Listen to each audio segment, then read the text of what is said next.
Hey guys, hello and welcome to Naveed for Speed. This particular car right here is the 2024 model of the Mazda MX-5. It goes on sale in March 2024 and this is my first opportunity to drive the car, and in this video I'll be going through some of the new features of this car, some of the changes to the previous model, and of course answering the usual questions as what it's like. So what is it? Well, it's the same recipe. It's the Mazda MX-5, the low, lightweight sports car.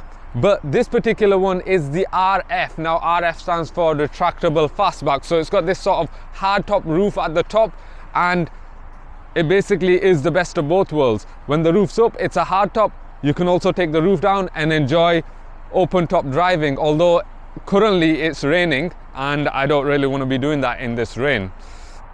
So what does it look like?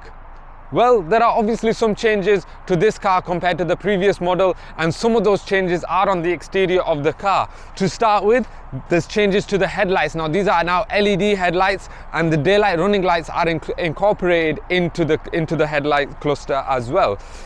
As we move towards the back of the car, where there are some more changes, I just want to quickly point out these 17-inch BBS alloy wheels, which look pretty cool on this car. There are also changes to the rear LED lights as well, and the rear reflectors too.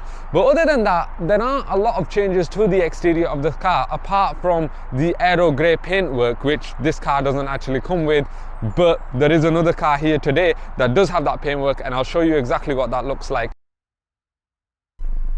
So what's the interior like?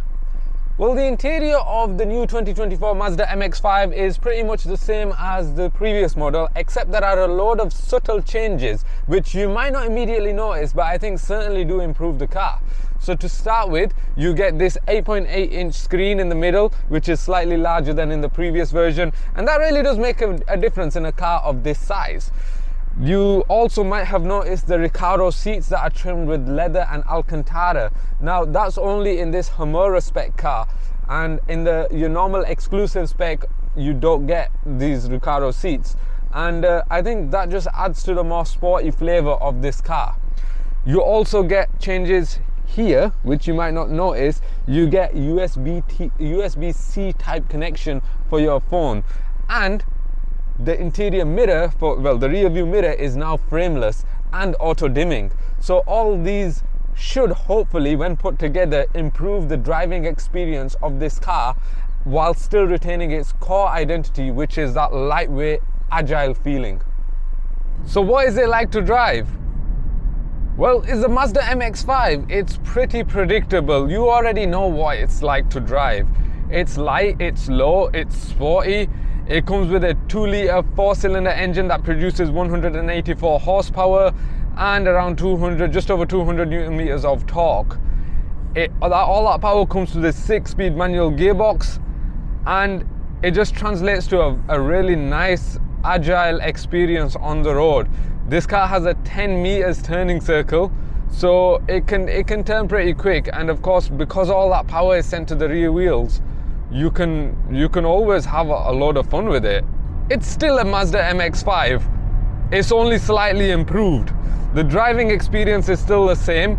You can still get a load of wind noise through this roof, but this particular roof on the RF version opens electronically rather than manually as it does in some of the other versions. And this particular 2-litre version with the 184 horsepower is quite racy. It certainly does want to keep going as you climb up the revs, and you can just keep climbing up and speed. The comfort levels, I thought the comfort levels wouldn't be as good because of the Recaro seats, but because of the Alcantara leather on it, it does seem quite comfortable.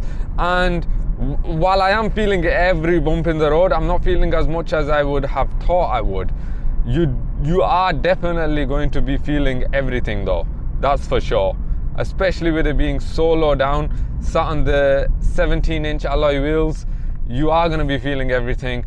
But all of these experiences pale into insignificance because the whole reason for getting an MX-5 is to enjoy dynamic driving.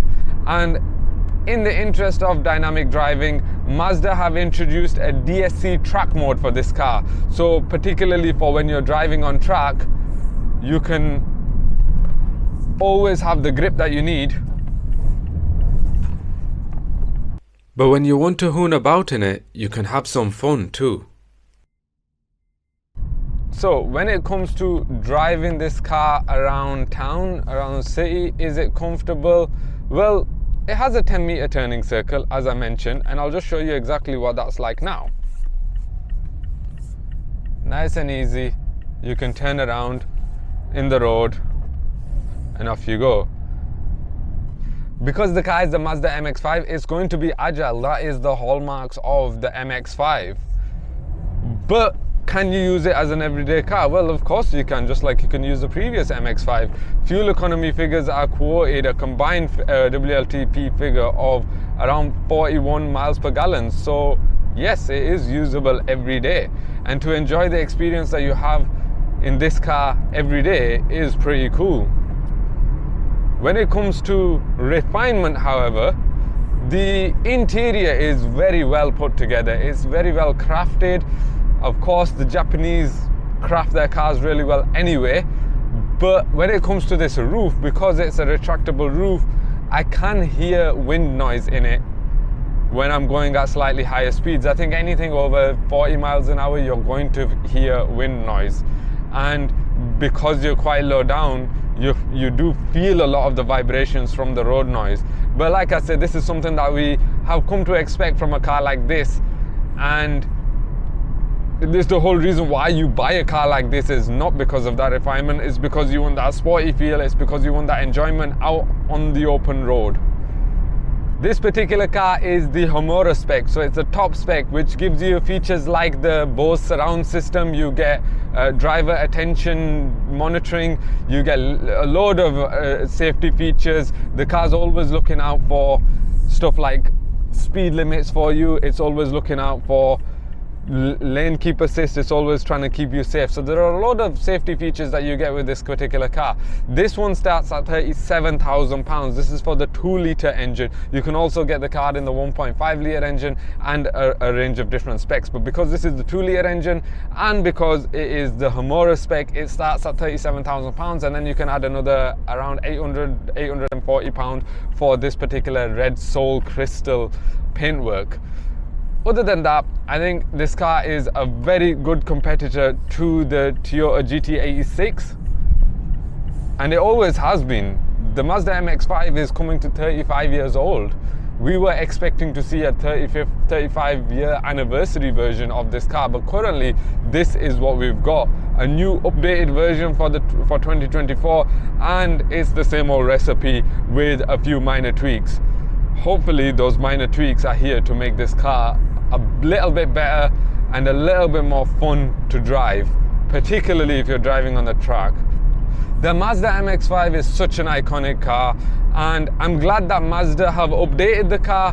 I would have liked to have seen a little bit more changes, but the changes that they have made is subtle tweaks to make the experience a little bit better. I think when it comes to a car that's so good, it's hard to improve the car anyway. So the little changes that they've made to refine it are quite good. But is it worth buying over a 2023 model? I'll let you decide that. Let me know in the comments what you think about this car. Let me know what you think about the changes that Mazda have made when it comes to this new model. And let me know if you are interested in buying a Mazda MX-5. It is a car that is really fun anyway.